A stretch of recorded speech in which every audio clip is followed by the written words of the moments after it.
First, I think it's only reasonable and fair that we give you a little bit of an update on where we are at INASP at the moment. As I think everyone knows, sustainability has always been absolutely core to what we do. And at the moment, we're preparing 7 consortia to take over much of our role in the provision of research literature. These are the consortia that have shown a willingness to do this, but also are showing to us that they have the capacity to manage access. That's not necessarily the financial capacity, but it's the willingness of the personnel involved in the consortia to take it on. With all the other consortia and countries we've worked with, we're going to carry on as normal. So the standard access support will be continuing. And as we work with these 7 consortia, we're on hand to support the consortia towards sustainability, yes, but also we realize that the publishers have to be sustainable.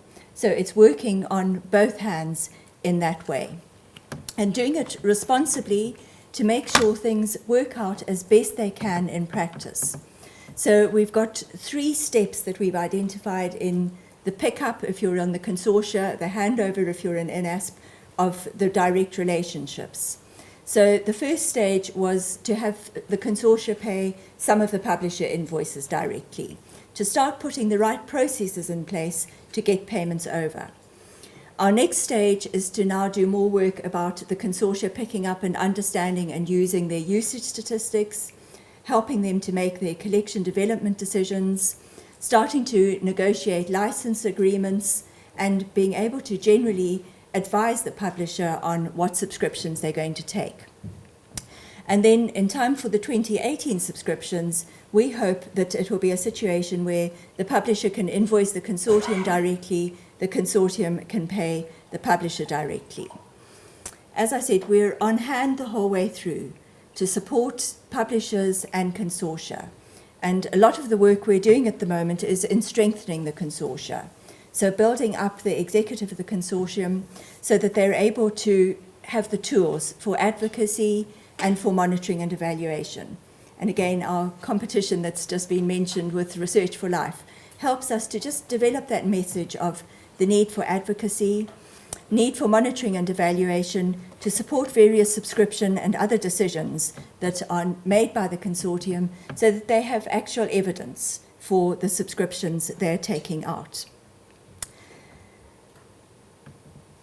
We're in a very privileged position, and I really do love my job just because of this, that we've got so many contacts in so many places who are so willing to share their information with us. And we're just in that position of making links, forming and building relationships and partnerships. And that is what's giving me the stories that I have to share with you now. So we've mentioned make the effort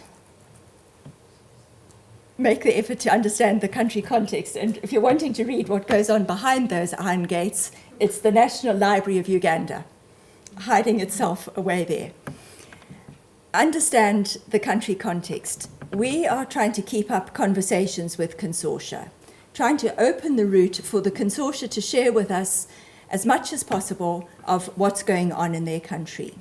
So for the 7 Stronger consortia, we're introducing the idea of monthly Skype or phone calls so that we can get to understand the situation, country visits, so that we really get to see on the ground who's there, what are they doing, how are they putting that consortium together. We also hear back a lot of the financial situation in the countries. Willie mentioned Zimbabwe and the cutting of the funding to the universities. Kenya, Zambia, and Zimbabwe all heavily affected by inflation. Now, I heard from one of my former colleagues that she'd actually lost £60 on a weekend in Europe in the last weekend. So we're kind of aware of what happens with inflation and currency fluctuations. But Zambia were in the situation where inflation was rising so rapidly, they actually wanted to make monthly installment payments to us because it was cheaper to pay the bank charges than actually lose money on the conversion rates. So figuring out what's going on in the countries and hopefully being on hand to share that with you. Zimbabwe, again, I heard stories of vast numbers of students having to drop out because the fees were too high for them.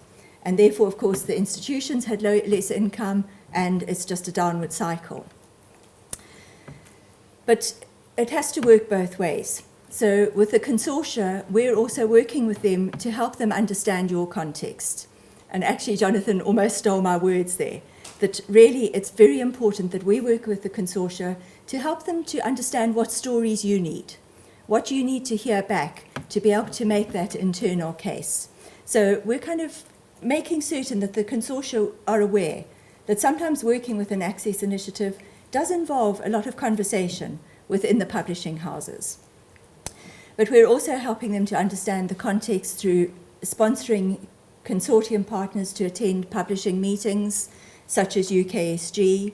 We share interesting reading through our discussion groups. So again, they're getting a bit of an idea of what's going on. And many of you have the publisher newsletters, which again, we pass through to our consortia. So helping them, to keep things moving. And also from your side, we're really happy to offer any suggestions that you want. And Marianne was asking about bandwidth, and I had a lovely case, actually it was the World Bank, so they're not here today, so I can mention them by name, who were putting out a publishing brochure.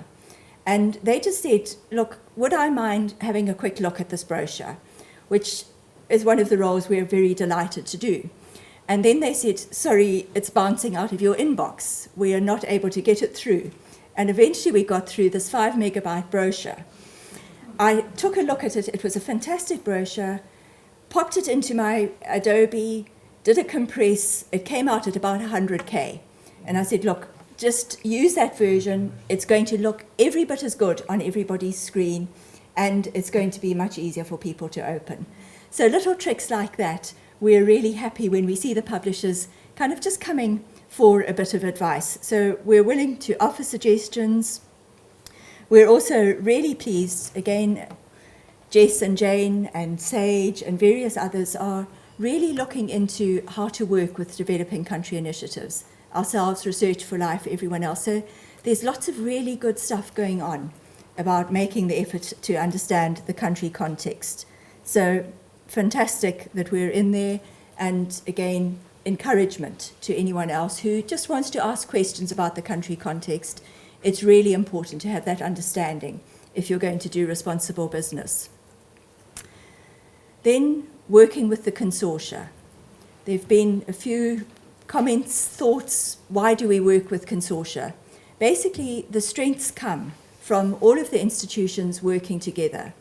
Yes, to share finance, but more particularly to share their expertise and their knowledge, so that we're drawing on a pool of people who have got bits of experience in various ways coming together.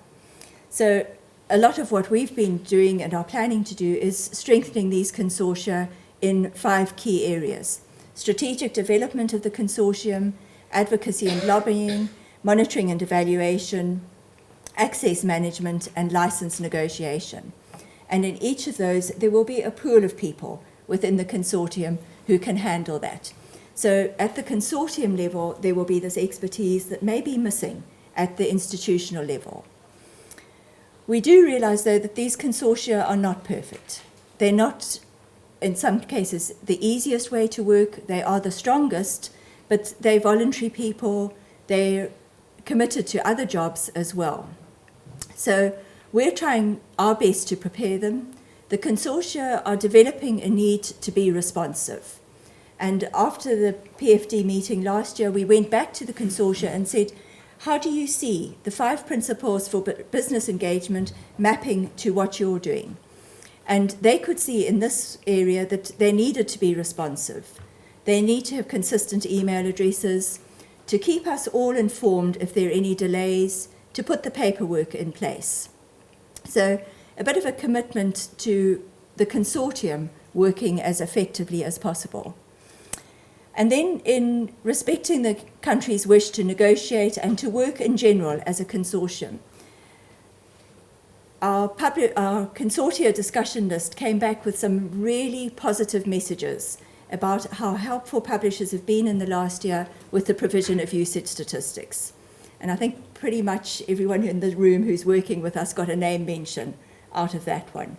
that it's been really helpful. We know it's quite a lot of work to provide institution and consortium statistics, but it's been really helpful.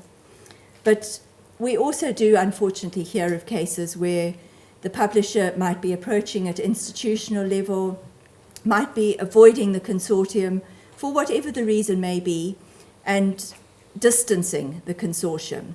So while that consortium is busy firefighting and explaining to one VC why they're not actually speaking to this publisher, they're not really getting on with their core work of the access to subscriptions. So we would really suggest allowing the consortia to put their energy into growing stronger, more effective, more efficient organizations. John mentioned in the beginning, don't make sudden changes. As I said, we're trying to work over the 3 subscription periods with those stronger consortia to make sure that they've got all of the skills they need and to ease the handover for all of us. And we're really happy to see so many of the publishers coming along with that for us. And the more time that the consortia have to accommodate to changes, the stronger they're going to be, the more likely they are going to accept that. From the consortia side, they also need to be aware that they are making changes and those need to be communicated. They're voluntary organizations, so there frequently are changes in leadership. And we're making certain, as part of our work in developing the leadership of the executive, they're understanding the idea of succession planning, notifying us, notifying you if there are changes of the chair of the consortia, if there are changes of the e-resources contacts. We're well aware that there are weaknesses in the consortia, but we're also aware that they are doing the best they can. They are committed, they are passionate, they are really trying to solve a problem, and they do represent the local and national solution to this. We were thinking this morning about research meeting local needs, and in fact the consortia are the best placed to be meeting local needs as well. Trust them. They actually do know what they're doing. They really have built up their skills over enough time to be pretty confident in what they're doing. But then, in not making sudden changes, I have to tell the sad story of one publisher who did approach the consortium, that's all to their credit, but then said, look, next year, so quick, we are wanting to move to an institutional pricing that is going to more than double per institution what you're paying at a country level at the moment, and trying to commercialize their option. That has just led to a complete non-communication, and the consortium are just ignoring the emails. So it's a sad situation, and it's a very sudden change of trying to commercialize and going too rapidly. The really good news is that they actually did copy me in on all of this correspondence. I went back and I said, look, this is what's happening in the country. These are the numbers, and we were able to give them various numbers of cost per use and whatever. And the publisher came back and said, look, can you help me to make the story internally, and we'll see what we can do about it. So it's possible to work around even when you're in that situation of not very comfortable internal pressures going on to the publishers. So again, with that particular instance, it's thinking medium to long term about your pricing. We prefer the option of offering 3-year pricing looking forwards, which is really good and strong and helps. The consortia, by having longer term views, are able to plan. So we're starting to see consortia thinking, what are our financial arrangements going to be in 5 years' time? How do we get commitment from our vice-chancellors or from our government to continue? So they're looking for different funding streams and differing commitments.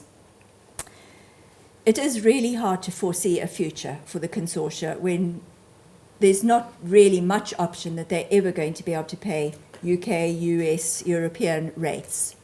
But I was really encouraged with a very recent conversation with a publisher, not wanting to cause any blushes in the room, who was saying to me, how they feel it's really important to take time and effort to understand the full picture of a country.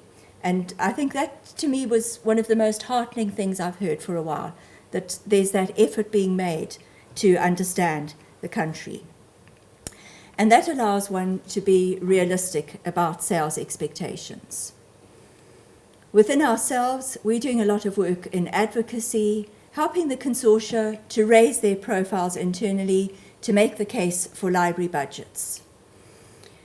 We ask the consortia, though, also to be realistic about sales expectations, not be making promises for something that they're not going to be able to deliver, not leading publishers on, being clear if they don't intend to take subscriptions, only requesting or accepting trials when there's the genuine likelihood of a subscription.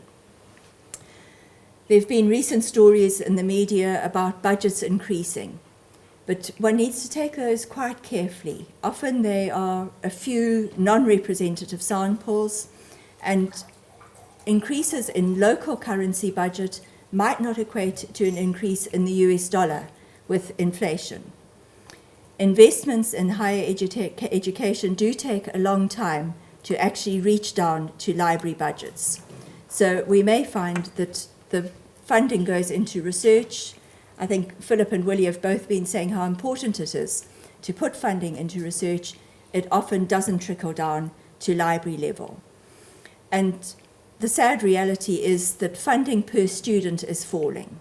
So even when the university budget increases, the student intake is increasing more rapidly. So what you're getting per student actually comes out as less. But for yourselves as well, be realistic about what the consortia might be able to subscribe to, in terms of offering the price, in terms of taking on new content. We've visited a few countries recently where a name of a particular publisher is coming up quite often as being incredibly aggressive and pushy on their sales, and not wanting to hear, no, this is not going to be happening. So we need to just be aware that if we're being realistic about sales expectations, if the consortia is saying no, they probably have a good reason for that, and it may well be economic that they are doing that. So be aware, and this is my note in closing, that researchers will turn to alternatives if the consortium cannot afford to access resources. Institutional repositories, requesting preprints from authors, going to colleagues who may have access, going to Sci-Hub. So actually I'm going to end with another tweet from my colleague Miriam, who you may have seen on the first slide. She says, need will trump ethics if an alternative source has to be found. And sadly, that is going to be the case. Being one of the most ethical librarians I know, Miriam would not do something unless she was driven to it. So we're now going to open up for discussion. I'll hand back to Teresa and looking into more applications of principles. Thank you. Thanks very much, Anne.